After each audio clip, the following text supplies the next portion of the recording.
KPMG en imagen.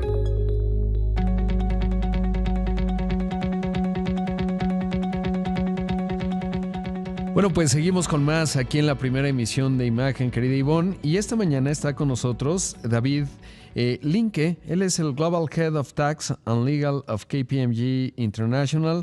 David, how are you? Thank you very much for taking this communication. Thank you for your time, Rodrigo. Good to be here. Well, there is challenges and opportunities for the global taxation. How do you see in the actual moment the global tax landscape? Obviously, the new U.S. administration changed in terms of cooperation, etc. There were discussions in the last years of some kind of coordination, etc., minimum tax. What is the landscape today?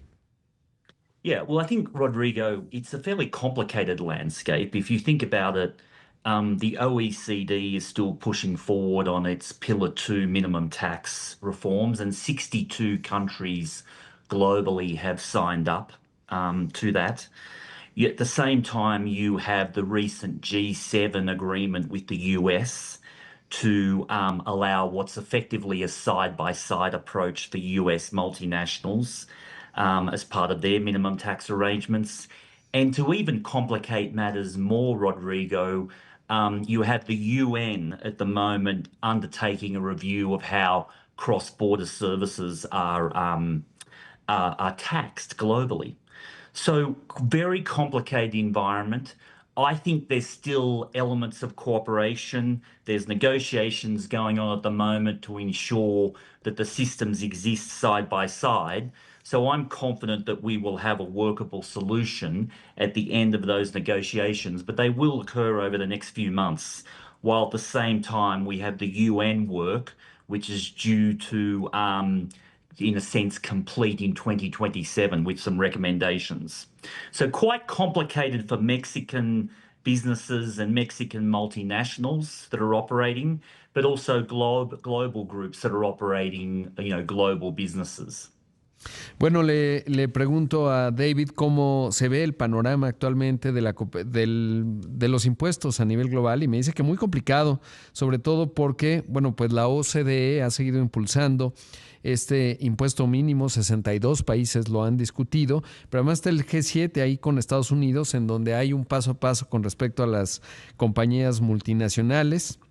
Y además hay otro estudio de la ONU que se está llevando a cabo con respecto a los impuestos en el cross-border, pero además, bueno, pues la composición y él espera que haya una solución final. El trabajo, por ejemplo, de la ONU termina en 2027 y para las empresas en México y las empresas globales, pues esto se vuelve complicado. Now, does the tariff, it's a new element in terms of the response and the wish or I mean the disposition for some countries to have this cooperation, because right now with the tariff war, no, I don't know if it's war, but the tariffs that the United States has applied, maybe these frameworks of cooperation can be somewhat more difficult. And also sometimes the United States or Donald Trump considers that the tariffs is some kind of trade barrier, and that can be kind of complex. Well, Rodrigo, it's another factor to be considered, is what I would say. I think given the new US administration and their approach to trade policy, clearly an important issue for the Mexican businesses and Mexican trade, given your trade surplus with the US, how you consider tariffs in the mix, but also non-tariff barriers is another issue. And so I think it's an issue that needs to be considered. If I think about globally, it's an issue not only for Mexico and Canada. It's an issue that's on the mind of Japanese businesses and Japanese multinationals, but also other countries and other businesses that operate out of Asia.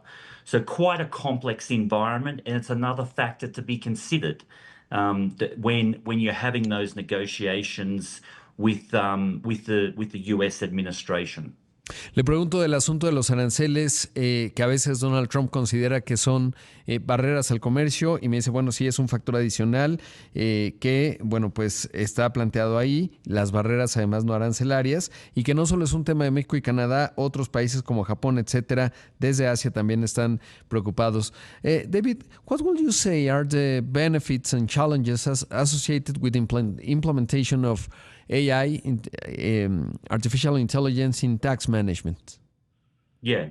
I mean, I think when I travel around the world, Rodrigo, there's a lot of interest in AI being deployed by tax authorities themselves.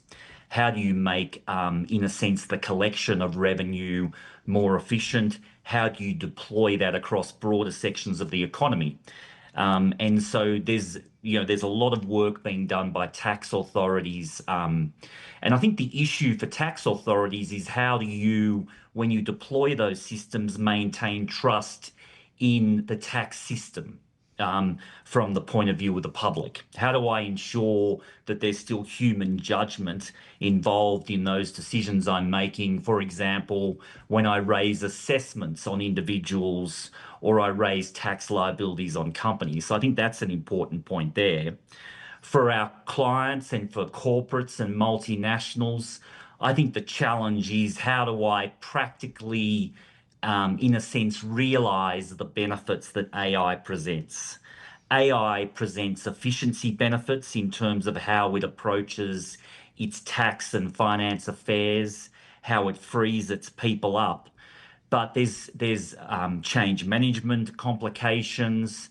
There is also how do I practically implement those changes? How do I free up the cash to invest in that technology to ensure that I can continue to invest? And similar to the issue that is in a sense facing tax authorities when they think about the deployment of AI, how do I ensure I still have the relevant human in the loop when I'm making judgment calls on some of these matters? So quite similar issues, but quite complex issues for both tax authorities and businesses.